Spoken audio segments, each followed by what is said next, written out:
Shalom para você que acaba de acessar esse vídeo, muito obrigado pelo carinho da sua companhia. Você está no canal Mensagens Bíblicas Ilustradas. Eu sou o pastor Montefusco. Se você ainda não é inscrito, se inscreva, deixe o seu like, faça seu comentário e compartilhe à vontade com os seus amigos. Nós vamos começar uma série de estudos baseado neste livro sobre vida com propósito. Então fica comigo que nós vamos estar juntos nessa série de estudos, Vida com Propósito. E nós vamos começar com essa lição, afinal de contas, por que estou aqui?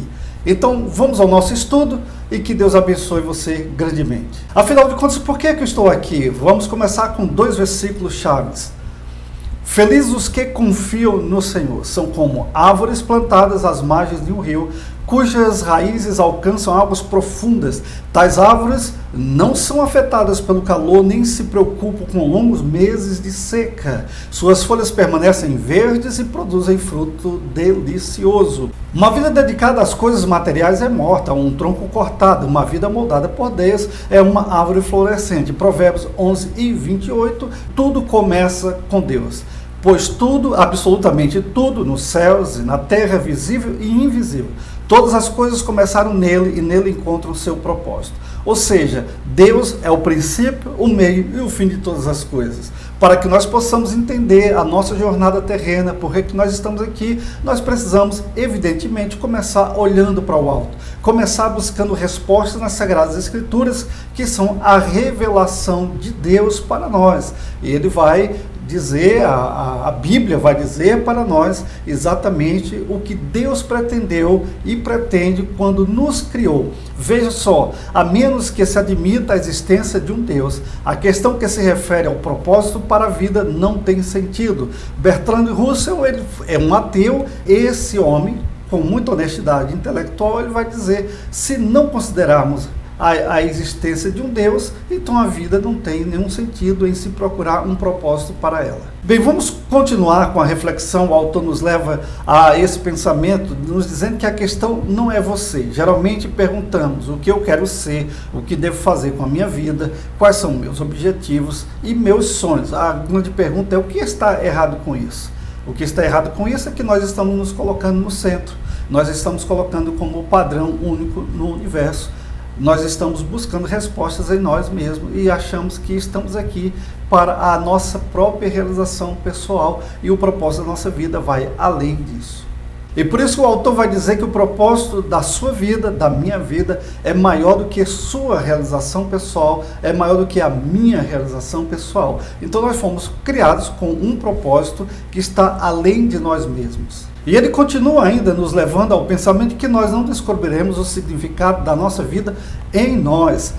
É só em Deus que nós descobrimos de onde viemos, por que estamos aqui e para onde vamos. Afinal de contas, foi Ele o autor da nossa existência, foi Ele que idealizou a nossa própria pessoa, a nossa jornada, o nosso destino também.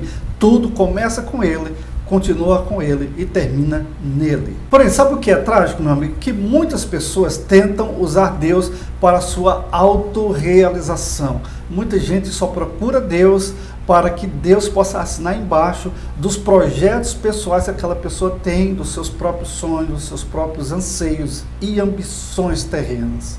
Porém, o autor vai nos levar à reflexão de que viver é deixar Deus usá-lo para seus propósitos. Nós estamos aqui para o propósito de Deus, cumprir uma missão que Deus nos tem confiado. É isso que nós vamos aprender ao longo desse estudo. Então, ouvi a voz do Senhor conclamando: quem enviarei? Quem há de ir por nós? E eu respondi: eis-me aqui, envia-me. Isso está lá no profeta Isaías, capítulo 6, versículo 8, depois que Isaías teve o encontro transformador com Deus, que ele viu Deus em sua glória, sentado no alto e sublime trono, e ele aí teve um impacto muito profundo em entender o seu pecado, o pecado do povo, e ele foi purificado em seguida e estava pronto então para ser usado para cumprir os propósitos de Deus. A pergunta é: quem enviarei? Quem há de ir por nós?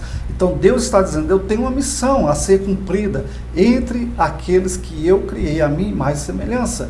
Aí Deus está usando pessoas que se coloca inteiramente em suas mãos para que esse propósito possa se cumprir através dessas pessoas, ou seja, através de mim, através de você e através de qualquer pessoa que entendeu que foi criado para um propósito maior do que os seus próprios anseios e ambições pessoais. Sim, o autor vai dizer de uma maneira muito apropriada: posso ser bem-sucedido com esforço pessoal, mas ser bem-sucedido e cumprir o propósito para a sua vida são coisas diferentes.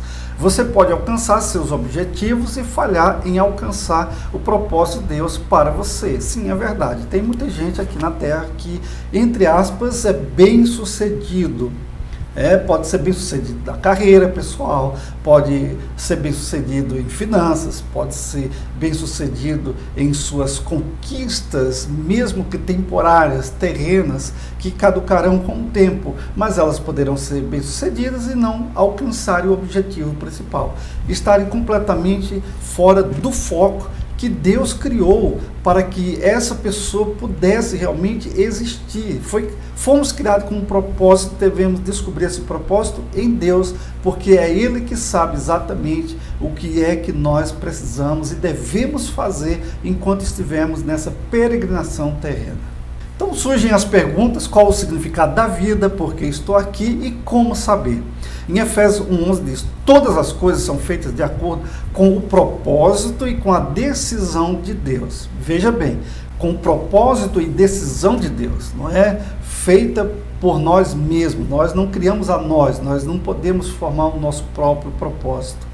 De acordo com a sua vontade e com aquilo que Ele havia resolvido desde o princípio. Deus nos escolheu para sermos o seu povo, por meio da nossa união com Cristo. Então, tudo começa com Deus, vou repetir isso, e tudo vai continuar e terminar em Deus. Tudo é feito por Deus e é para Deus. E para cumprirmos verdadeiramente o propósito de Deus, nós precisamos estar no centro da vontade de Deus. Desse versículo nós vamos extrair 3 lições acerca do nosso propósito. Primeiro, descobrimos a nossa identidade e propósito através de um relacionamento com Jesus Cristo. Isso é importante, identidade e propósito. Nós não somos o que as pessoas dizem, nós não somos o que nós possuímos, nós não somos os erros que cometemos e nós não somos as conquistas pessoais que nós obtemos. Não, a nossa identidade está em Cristo. Nós fomos criados para sermos filhos de Deus, para sermos servos de Deus, para cumprirmos a missão que Deus tem para cada um de nós aqui na terra. Quem eu sou? Sou filho amado de Deus. Enquanto a pessoa não descobre essa verdade, ela vai estar andando errante nesse mundo. De fato, Paulo diz em Efésios capítulo 1:5, Deus já havia resolvido que nos tornaria seus filhos por meio de Jesus Cristo, pois este era o seu prazer e a sua vontade. Glória a Deus por isso. Segunda lição, Deus já pensava em você muito antes de você pensar a respeito dele. E ele havia resolvido desde o princípio, antes que nós existíssemos, antes que tivéssemos a ideia do ser, Deus já estava planejando, pensando em mim e em você. Então disso nós podemos tirar a seguinte lição: você pode escolher sua carreira, você pode escolher seu cônjuge, com quem você vai casar, você pode escolher seus passatempos, mas não pode escolher o seu propósito. Exemplo disso, eu tenho esse lápis aqui na minha mão e ele foi criado com um propósito. Então esse lápis, ele estará cumprindo o seu propósito quando ele estiver desenvolvendo a escrita, quando ele estiver desenhando, quando ele estiver fazendo qualquer outra coisa que esteja relacionada única e estritamente ao propósito com o qual ele foi criado. Eu posso usar esse lápis para N outras atividades, mas estará fora do propósito para o qual ele foi criado, porque ele foi criado para escrever. Então assim acontece comigo e contigo. Nós fomos criados por Deus e só Deus é quem vai dizer para que nós fomos criados. A terceira lição: o propósito de sua vida cabe em um outro propósito muito maior que Deus planejou para a eternidade. Veja, isso é gostoso, né? Pensar que Deus nos projetou para a eternidade. Olha o que está escrito em Romanos 8:17. Ora, se somos filhos, somos também herdeiros, herdeiros de Deus e co-herdeiros com Cristo. Se com Ele sofremos, também com Ele seremos glorificados. Ora, se somos filhos, somos também herdeiros, herdeiros de Deus, co-herdeiros com Cristo. Se com Ele sofremos, também com Ele seremos glorificados. Olha o propósito eterno, maravilhoso, grandioso pelo qual nós fomos criados. Fomos criados para sermos filhos e fomos criados também para sermos herdeiros de todas as coisas. Agora um tema para a reflexão. A questão não sou eu, um versículo para memorizar. Todas as coisas foram criadas nele e nele encontra um propósito. Perceberam aqui? A questão não é você, não corra atrás do seu sonho, dos seus objetivos, dos propósitos da sua vida, porque tudo isso, meu querido, eu posso garantir, com certeza, vai perder o seu brilho, vai perder o seu valor. Daqui a pouco você vai olhar para trás e vai dizer que nada tem sentido. Todas as suas conquistas vão se transformar em lixo. Não vai ter absolutamente nenhuma importância na eternidade. Não importa se você foi o cara mais rico do mundo, mais inteligente, mais culto, que viajou por todos os lugares do mundo. Tudo isso daí não vai fazer nenhuma diferença quando você for ao túmulo. Não precisa nem chegarmos a esse ponto do túmulo. Quando nós chegarmos à velhice, sabe, aquela velhice em que nós não vamos poder mais correr como antes, não vamos comer como antes, não vamos poder mais nos divertir como antes, não vamos poder mais sonhar como antes. Então nós vamos entender que todas as coisas desse mundo não passaram de vaidade e engano. Por isso que viver fora do propósito de Deus é uma grande ilusão e vai ser realmente algo desesperador no final da vida. Mas nada é mais poderoso, mais forte do que nós entendemos que vivemos aqui e cumprimos o propósito que Deus estipulou para nós. No final da vida, nós vamos poder dizer como o apóstolo Paulo: combati o bom combate, eu guardei a fé e completei a jornada, completei a missão, completei a minha carreira. Shalom, até a próxima oportunidade, se Deus assim nos permitir. Não se esqueça, se você não é inscrito, se inscreva, vai ajudar muito o crescimento do nosso canal para difundirmos a palavra de Deus entre as pessoas. Também deixe o seu like, faça o seu comentário e compartilhe com os seus amigos. Até a próxima oportunidade, se Deus assim nos permitir.